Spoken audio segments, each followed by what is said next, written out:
So, as promised, we're going to show you how to make the quills for you guys, the ones that I had done over here. You can see the quill that I made, and I'll show you how to make one. They're very easy. Now, you'll have to get the actual feathers. I bought these from a dollar store next to my house. So they come with feathers pretty much inside a package. If you can find them online or somewhere else. Now, maybe some of you already know how to make the quills, but I'll show you just a simple 3-step or 4-step process to do it, and then you can refine it after.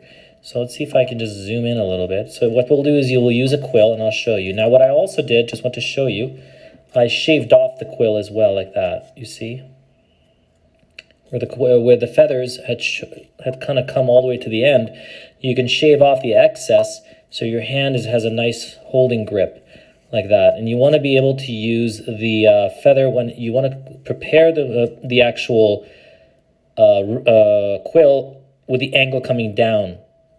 Just always coming down, not the opposite direction. You could do the opposite direction, but I find it's much better to do it with it coming down as opposed to going up. Some people prefer to do it the other way, but that's just much better. Okay, so here's how you do a quill.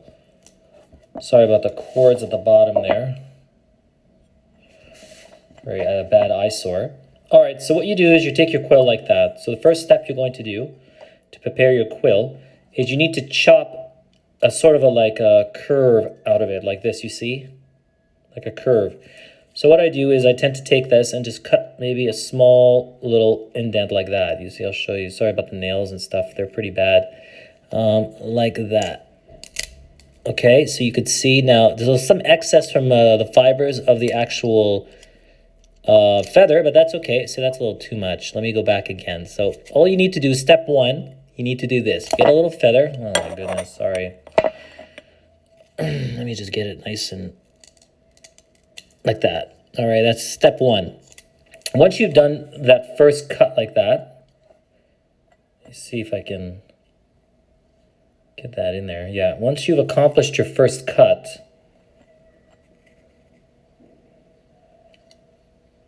yeah, here, like that. Once you've accomplished your first cut like that, now what you're going to do, the next step, is you're going to cut, I don't know if we can't seem to focus out. Yeah, the second step now is you need to make a little cut in here. Now, you'll hear a snap once you do it, but once you push a little bit in, now make sure your blade is sharp, and you just push in and pull up, and you can see it's cutting in it. I don't know if it's hard to show. I know it's a little bad. Let me see if I can zoom out, and then just kind of show you there. Yeah, you can see that little cut it created inside it. And you just need a little bit. You don't need a lot. And once you have that, that's your step 2. Now, your step 3 is you're going to turn it around. Now, I did the opposite way. I should have done it the other way, but that's okay.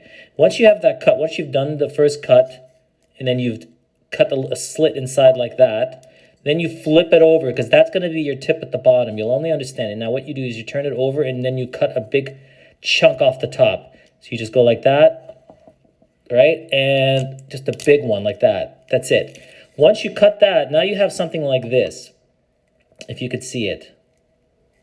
You see, you're going to have something like that with the cut top that I showed you before. Once you have this, now you begin to shave this off cleanly. And what you do is you basically just start chopping it off nice and clean, and you just kind of find your tip. This is where you shape your tip, like that. See? Like that. And just shape it. Shape it until you get that nice little sharp tip. Make sure to use a sharp blade. I'm not doing it very carefully because I'm trying to hold it to the camera, but if I do it correctly, I'll have a nice look. Now, what you'll have is you'll have a little bit of that excess at the tip right here, that little excess. You're just going to cut that down very simply. So I'll just use this little pot that I have here. Let's see if I can get it up there. And you just cut a little tip off, right? You just see if I can zoom in. Yeah.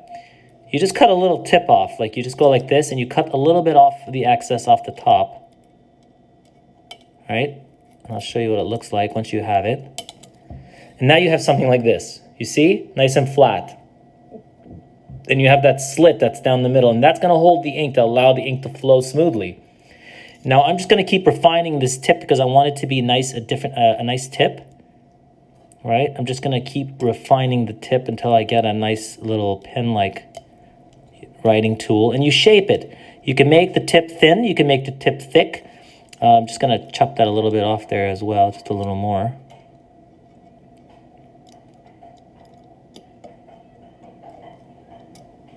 All right, that's good. It's good enough. And now I have something like a quill. I'm just gonna give it a little few shaves, and that's it. Now, after you've finished with this, the fourth step, right? I use like a little tool, and I try to get in the feather. There's some excess bird material in there, some fibers. You don't want that getting caught with the ink, so I take like maybe a barbecue stick, and I just push that in there. You know, I try to push as much as I can in there. If I can't reach it, then I'll try to find another way, or I try to pull it out if I can, but I try to push it back.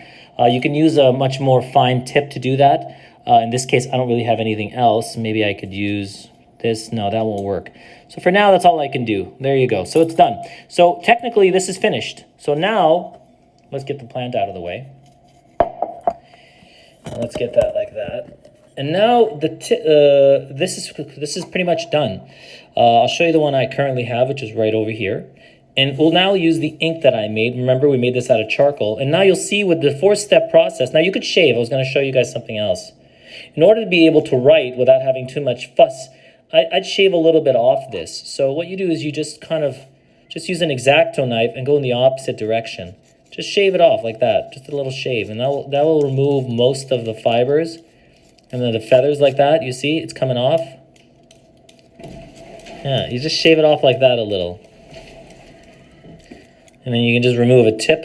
You can remove a little bit there, just to give you space to be able to write. So it's a little smaller now, but look at that. You have more space for your hand to be comfortable. And that's the reason why we shave off the tip like that. All right, so let's get all these fibers out of the way, like that. And now we'll go ahead and draw.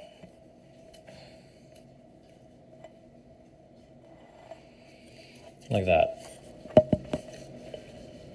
And now we'll show you, with the ink that we have, we're going to do the name of, we'll draw a word. We'll actually do a phrase. Let's do my father, right? If you all have fun. I think there's mothers too, the Mother Day, but we'll do my father. Now, actually, let me show you the 3 types of birds of ancient Egypt, but we're going to do it in the cursive hieroglyphs, and not just hieroglyphs, but cursive-like, and then you'll see the style that we're going to make with our new quill, and that'll be it.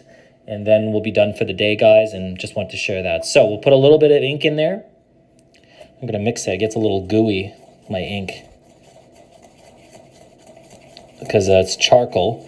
Sometimes the water evaporates. Yeah, so there you go. You see it's filled, the ink inside. You can dunk it, dip it as much as you like. It's nice to have a lot, just enough, and then you can turn it, but that's it.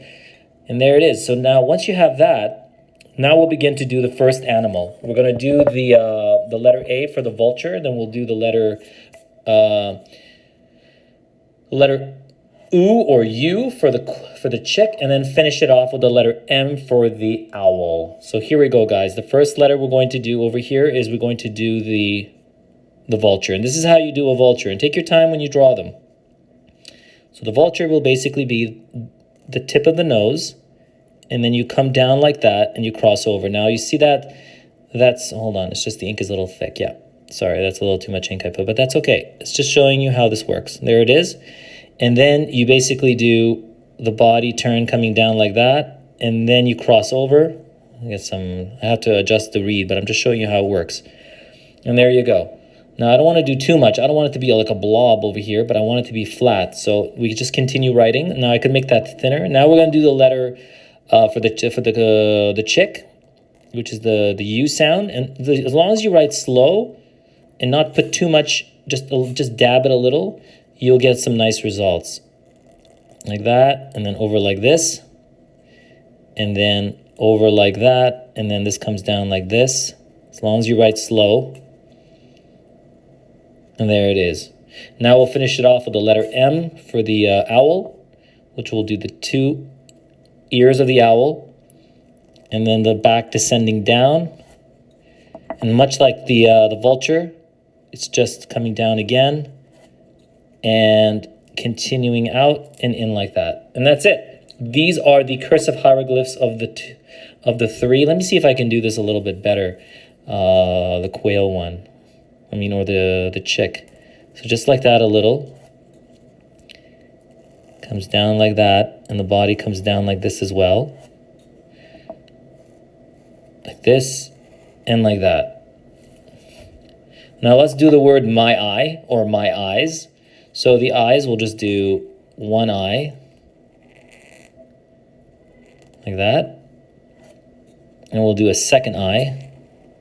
Like that, because there are two eyes, it's a duality. So two, and usually we'll do two strokes to denote the two eyes. Right, for dual, if you're saying two or dual, it's an E sound. If it's multiple, more than two, then it's an U sound, which is basically going to be a chick or a curl of rope. And now we're going to finish off by giving the pronoun for I, and what it is just a seated person, like this, okay, with the leg like that, and then with the arm coming down and the arm coming up. You can do a little fist up there. And there it is, guys. That's pretty much it. That's the reed that I wanted to show you, how you can make the quill instead of the reed. I do have a reed I showed you before. You can use it make it out of chopsticks, right? How about we do the same thing so you see what it looks like with the wooden one, the one that the Egyptians used. There was a finer one, but I'm using a thicker one. So this would be more along the lines of what the Egyptians would use, something thin like this, very thin. This is a barbecue stick. And then this would be more of a thicker sushi stick. So here we go. So we're going to use the same. We're going to do the same thing here, but we're going to do it not with the quill, but with the reed. Just going to mix this up here so it's nice and thick. I should put more water, but I'm not going to do that now. All right, so by mixing it, you can see I got a nice little ink tip here in the wood, the reed tip. Let's try the eye and let's see what it looks like. Yep, it's just a little thicker, but that means it needs a little more control. But I have to dab the ink more all the time because it doesn't hold any ink like the quill. Coming down like that again. Okay, and the dual E sound for two eyes, and then we'll do the man. And it's all about taking your time with calligraphy. If you've ever used draw calligraphy, you know how depending how you change your hand and angles and fingers and the tip of the reed, you achieve a different type of look. You can make it very nicely refined like that. Take your time, make it as lovely and elegant as possible. And this is going to be the arm like that. So not bad, eh? One that was done with the reed. You could see this one was done with the quill, and this one was done with the reed. Right? Whoops. So there it is, guys. So thanks for tuning in. I hope you learned how to make a quill. Go ahead and get yourself some feathers and start making them. You could probably find them in a hardware store. I mean, a dollar store or some kind of type of store that may sell like arts and crafts, and you can get some feathers. And I think the best feathers are the turkey feathers. They have this resilience, the turkey feathers. They last longer and they just have a better type of tip that's very resilient. So that's it. Thanks everybody for watching, and enjoy your weekend, and catch you the next time.